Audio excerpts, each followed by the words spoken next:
this now. I haven't been right about everything in my life, but I was right about that.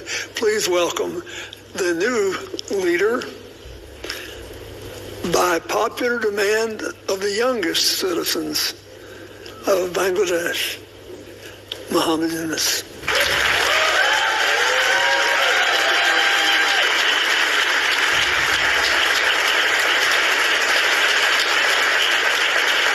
Thank you, Bill. It's a strange thing that I get a letter from United States coming from a governor of Arkansas.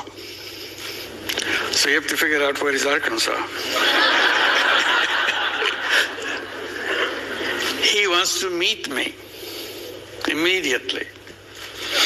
So I don't know how immediately that was. I said, next time I'm coming to United States for this visit, this program. So when I come, I'll definitely come and see you. He said, it's very urgent. I said, well, I'll see how quickly I can come. I couldn't come early. I came for the meeting. And that was the beginning of our contact. And he tried to understand what is this Grameen Bank that people talk about. So I explained. And both he and Hillary sitting there in the hotel room where I was invited to talk. And after listening, we need it. He says, we need it. How quickly we can get it in Arkansas. So that was the beginning of the whole story. So I visited in the same trip, Arkansas. He organized everything to go look at. That's amazing scene that I've seen in the rural areas of Arkansas. People sitting around, shops closed down because the economy was in a total disaster. So the people who were accompanying me to show me around, can they do something? I said, of course, they are the one who will do something. They couldn't believe that these people can do something. So that was the beginning. Bill said, yes, we're going to do that. I explained how this works. And the Grameen program was set up. Hillary was put in charge. He was the governor and want to get it done. And this is the beginning of it. But I didn't realize what he's doing is so important to him. I found out when he was running for president. He was a governor. Now he wants to be president. He said, you must be present when I announce my presidency, declare as a candidate. I didn't understand why he wants me to be president. I declared it. He said, one of the points he made in the speech, if I'm elected president, I will have Grameen program in every inner city of the United States. You thought people would be happy? Next day he got a coverage saying that he's a crazy guy. He brings someone from Bangladesh to tell the Americans what to do. How crazy can you get? He didn't give up. He explained again and again why it's important. He never stopped saying how important it is to help people transform themselves with a touch of a few dollars. And that was the beginning that continued when he became president. He wanted to do it.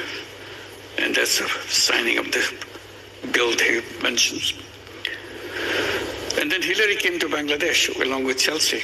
I saw Chelsea here. Both of them came to Bangladesh, spent 4 days with us, wearing Grameen check, which is a rural handloom weaver, make the very simple clothing like this. And all 4 days they were wearing clothes which is made by their weavers in the villages and designed by a local young person. And everybody said, what's she wearing this? How did you do that? Who designed it? So I was not prepared to answer all those questions. I don't know why they asked. But they were so curious that the First Lady of the United States wearing this dress made from a very simple fabric done by the rural weavers. So tremendous respect that it showed to people who just do things with their own fingers, with their own hands, and for tradition of many years. And then Bill Clinton comes after this visit, and first thing he said, I couldn't take it anymore in our breakfast table. All they talk about is Bangladesh, Bangladesh, Bangladesh. So I don't know what they're talking about. So I said, now I go there, and I'll be talking Bangladesh, Bangladesh, so that it will be even. So that's the kind of intensity he felt about the people who need the support and so on. And that didn't disappear in Arkansas when he became president. It slowed down, but it appeared in Chicago. It became a program in Chicago. And now it came in a big way, Grameen America. Grameen America started right here in New York City, in Jackson Heights. It's a tiny little program. And then it started spreading. Now Grameen America has 35 branches all over the United States. Every major city has a Grameen Bank branch. And today, nearly 200,000 borrowers, all 100% women in all these inner cities, which is his dream, and take $1.5 billion a year. We reached at the level, now we lend out $1.5 billion a year with perfect repayment record. No collateral, nothing. And they are giving the projection. So in the next 10 years, we'll be reaching a level with $4 billion a year kind of loan duration. It's an amazing story, what he began. And the time he began, we became a bank, formal bank, got a license in 1983. It was a tiny little thing at that time. Bill invited me in 1986. Can you imagine? So his radar is catching signals where it's this tiny little thing. You still don't know what it will be like, but he wanted it to be in Arkansas. So that relationship between me and Bill and the family goes a long way, inspiring me to do things, and it continued that way. I was a regular participant of CGI ever since its beginning, but then got disconnected. I'm very happy to be back here. It's wonderful. You've heard a lot of stories about Bill Clinton, but probably many people don't know the story that I know. And I saw him very close range, what he is all about. And I'm so proud to be his friend and Hillary's friend and Chelsea's friend. It's a wonderful relationship for a cause, and he never for a moment paused over the validity of this concept, and continued even today. Wherever he goes, he tells the story, and he never forgets what is happening to me and to our work. And thank you very much, Bill, for the wonderful friend that you have been. Thank you. Thank you very much.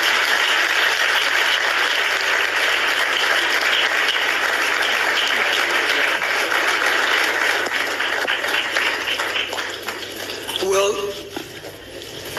you're the only old guy I know who was ever drafted for his eminent position by the young people of his country.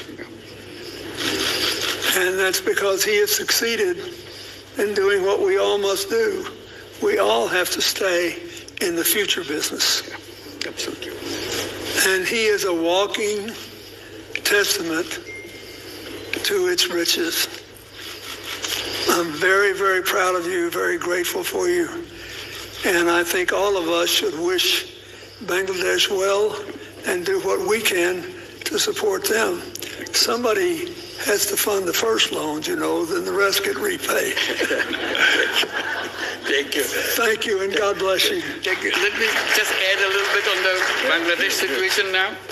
It's quickly, because these are the young people that I've always been talking about, that the young people are the ones who should be leading the way, because old are kind of getting old-fashioned.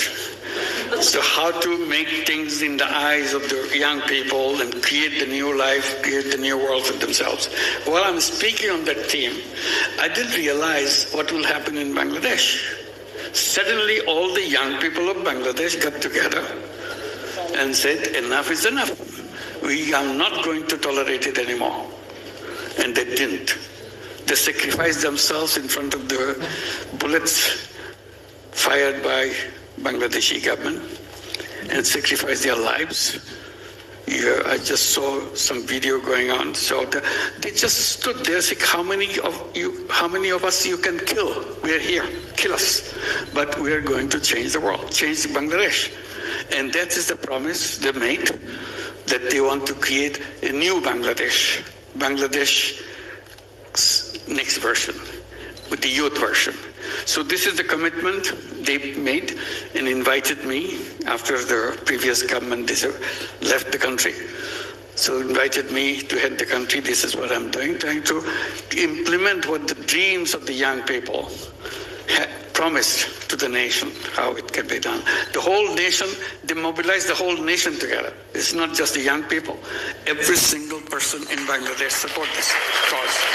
And I'm very happy with the support of the people of the United States to make that happen.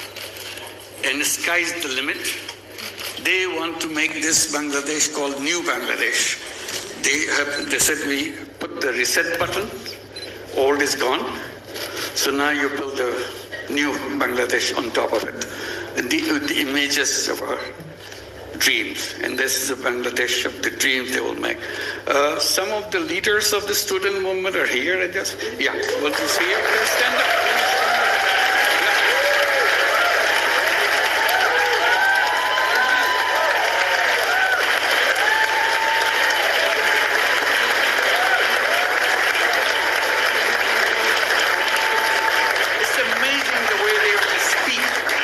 The language I never heard, that they speak about the world they want to build, the country they want to build for themselves, and they are ready behind it to make that happen. So please help them, support them, so that their dream comes true. And this is a responsibility we take together, and you'll be here with us in that dream, making that dream come true.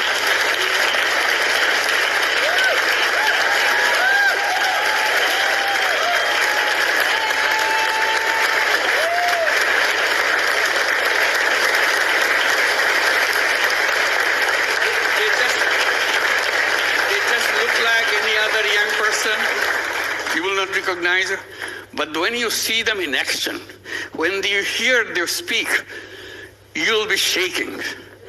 They shook the whole country by their speeches, by their dedication, their commitment. They said, you can kill us anytime you want, but we are not giving up. And he is known as to be the brain behind the whole revolution. So he denies it repeatedly. He said, not me, many others, but that's how he is recognized, that he's the brain behind the whole thing. It's amazing, meticulously designed thing. It's not just suddenly came, it's not like that. Very well designed. Even the leadership pattern, people don't know who the leader is. So you can't catch one and say, okay, it's over. It's not over. So it's completely diverse. When they speak, the language is something it inspires any young person anywhere, any person anywhere in the world. These are the guys. Let's give them a big applause. So this is the Bangladesh. They are the one creating the new version of Bangladesh. Let's wish them a success. Thank you very much. Thank you.